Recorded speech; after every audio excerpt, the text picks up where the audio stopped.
Performance USA, the greatest entertainers in America, as requested by you, the fighting men of the United States Armed Forces throughout the world. Command Performance, presented this week and every week till it's over there.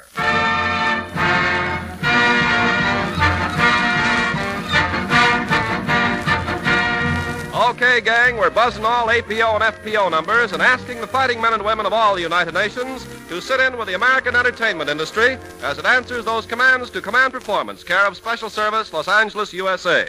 Yes, sir, the old joint is really packed with stars tonight, and coming through the crowd to start your big show is one of the brightest of all the stars over Hollywood. Several times an Academy Award winner, America's great dramatic actress, and a favorite girlfriend of the AEF. Your commanding officer of this Command Performance, Bette Davis.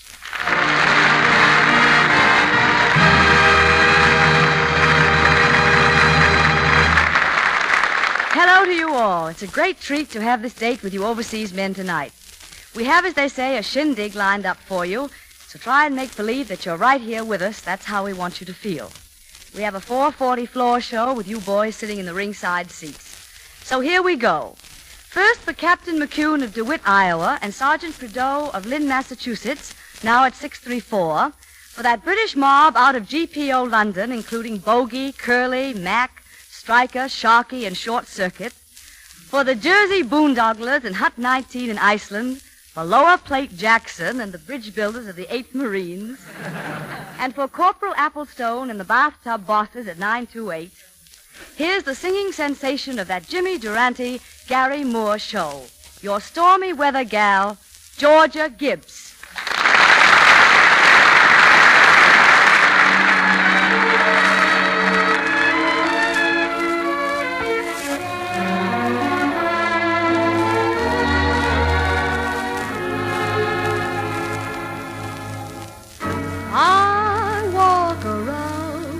Heavy-hearted and sad. Night comes around and I'm still feeling bad. The rain pouring down, blinding every hope I have. It's bittering, pattering, beating and spattering. It drives me mad. I don't know why. There's no sun up in the sky, stormy weather, since my man and I ain't together. Keeps raining all the time. Life is bare, gloom and misery everywhere. Stormy weather, I just can't get my poor self together. So weary all the time, So weary all the time. Now when he went away, the blues walked in and met me. If he stays away, old rocking chair will get me. All I do is pray the Lord above will let me walk in the sun once more. I cannot go on. Everything in life is gone. Stormy weather, since my man and I ain't together. Keeps raining all the time. Keeps on raining all the time.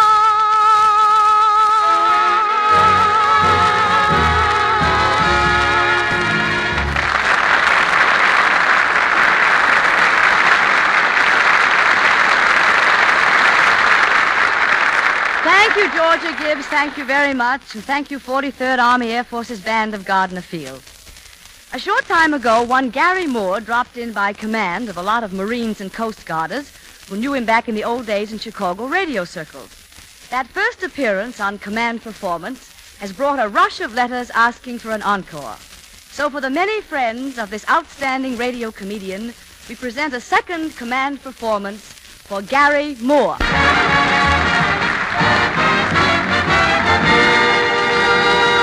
Thank you. Thank you very much, my friends, and hiya, guys, and hiya to you, too, Miss Davis. And hi to you too, Garry Moore.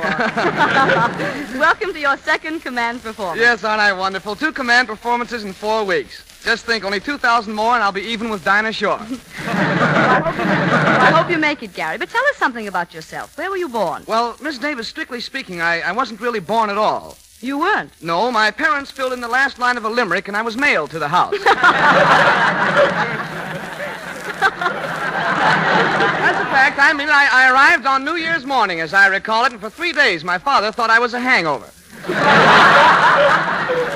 It's really a terrible shock to the old gentleman. Yes, I can imagine. But what about your life? What have you done? Well, for the first 3 or 4 months of my life, I didn't do much of anything. I just sort of lolled around in a semi-moist condition, beating myself on the head with my rattle and loving every minute of it. But then I began to wonder about the world, about such things as the moon and the stars, and why does a faucet drip? Now, there's really a question. Tell me, why does a faucet drip? Because it can't go...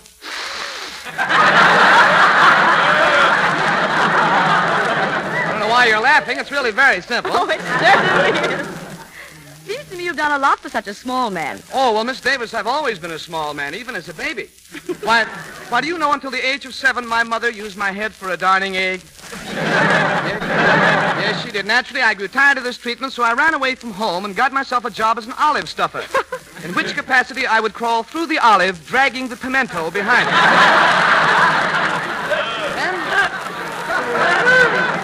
Then it was that I decided to go into show business. And only 3 months ago, I came to Hollywood, where a group of movie executives assembled at the bus station voted me the man most likely to use the return portion of his round-trip ticket.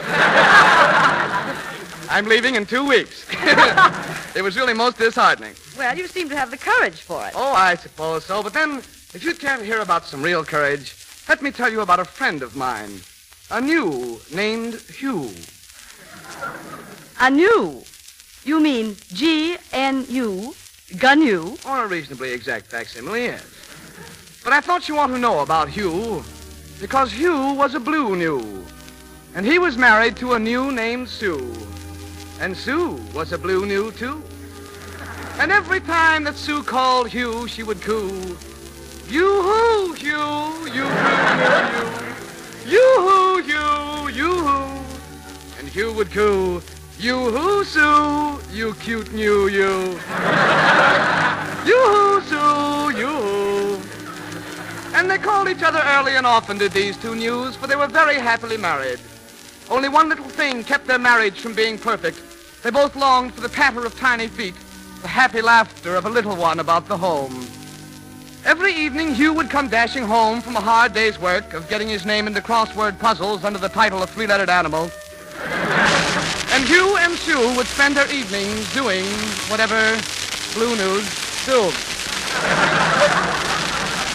But still, at the end of 3 years, the only thing they had running around their house was a fence. So gradually they began to quarrel, did Hugh and Sue. Sue would coo, "Foo to you, who, you. Foo to you, Hugh." And Hugh would answer, "And poo to you, Sue.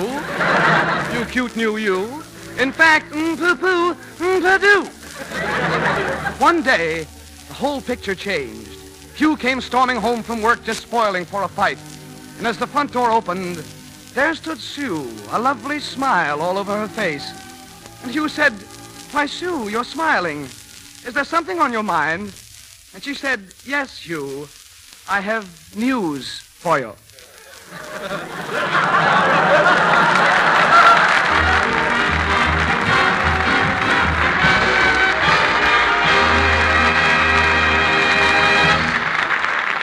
Thank you, Garry.